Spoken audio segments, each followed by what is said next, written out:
name is Vanessa. My topic is going to be adoption and same-sex families. My major claim is adoption and same-sex families is beneficial for the child and parent. So my two supporting claims are a child is better off with two same-sex parents than none at all. And then my second one is same-sex marriages form a more stable and secure home for them. So going back to my first claim, a child is better off with two same-sex parents than none at all. So according to LifeScience.com, the Williams Institution and the Urban Institution say that there are more than 100,000 kids in the foster cares, but because of same-sex couples adopting, 65,000 kids are no longer living in the foster care. Then, according to lifelong adoption, studies have shown that the same-sex couples raise well-balanced and well-adjusted kids. So they are giving these adopted children like a chance to have a family, and then they are giving the couples a chance to be parents. And then going into my second claim, which was same-sex marriages form a more stable and secure home. Abby Goldberg, a psychologist from Clark University, Massachusetts, says that gay parents tend to be more motivated than heterosexual parents because they actually choose to want to be parents. In an Australian study, researchers of the University of Melbourne, they surveyed 315 same-sex parents and 500 children, and they found out that children that are adopted by same-sex parents score more higher of general behavior, health, and cohesion. So being raised in the same-sex families, the child tends to be more open-minded with a lot of things. So people like to argue about this topic because they feel like a child being adopted by same-sex families tend to either end up gay or lesbian, or they are angry with the parents or something. But studies have shown that these are not the cases. Like when a child is gay, they're either born that way, and that's the fact. It's not because they have a same-sex family or anything like that.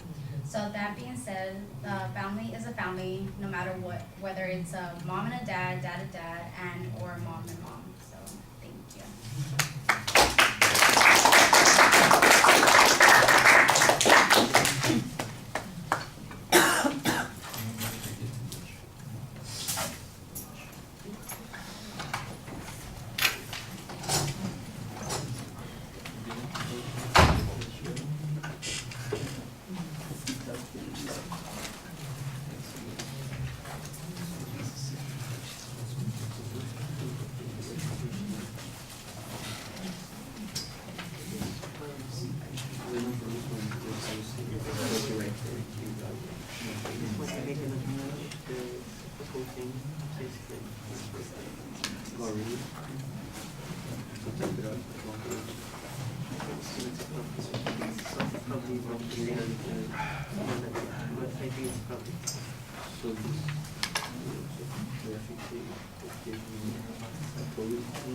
All right, well, Vanessa, the basics are here. You have a proposition that's stated. You indicate what the secondary claims are, but you get through all of that in 18 seconds without much context as to why there's an argument about this, why we're listening to this discussion, where there's controversy on those particular points when you set it up. It takes you a minute to get through the first point and a minute to get through the second point, and so the evidence is not bad, but it seems a little bit thin, and once again, I think there's a little bit of context issue on a couple of these points. The early evidence that you had on the first point concerning the number of foster kids that ended up getting adopted by same-sex couples, I thought that was pretty good. That starts to make that particular point. I'm looking for the follow-up data on those kids, and generally we just get some conclusionary statements about, well, gays are more motivated to be parents, and there's a study that found a relationship, but none of it seems to be talking about those specific kids, and it's a single study. When we talked about the characteristics of a good argument, one of the things I mentioned was the sufficiency of proof, and I think that you've got information that leads credence to the position that you're taking, but you want it to be convincing to people. You want them to be walking away from what you're saying, no kidding, that's so true, that's so obvious that it's true given the evidence that I had, and I don't think that you quite get to that point. I think you give us a reason to believe the ideas that you're talking about are accurate, but it needs to be a lot more convincing than kind of the scanty proof that you provide.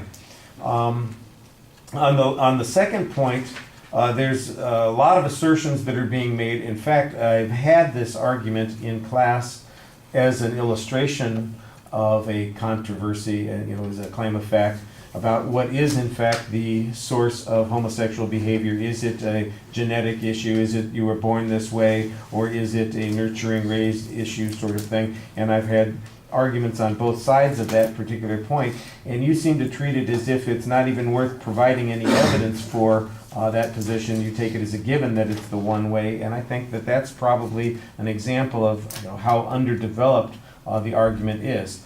I did think you did a nice job citing sources for the material. I just thought that you needed more of that kind of information. It's reasonably well organized, but because you're rushing, it doesn't feel quite that way. And I think if you added a little bit more context, you would have a stronger argument, and people would feel more secure in accepting the conclusion that you're presenting. All right, thank you.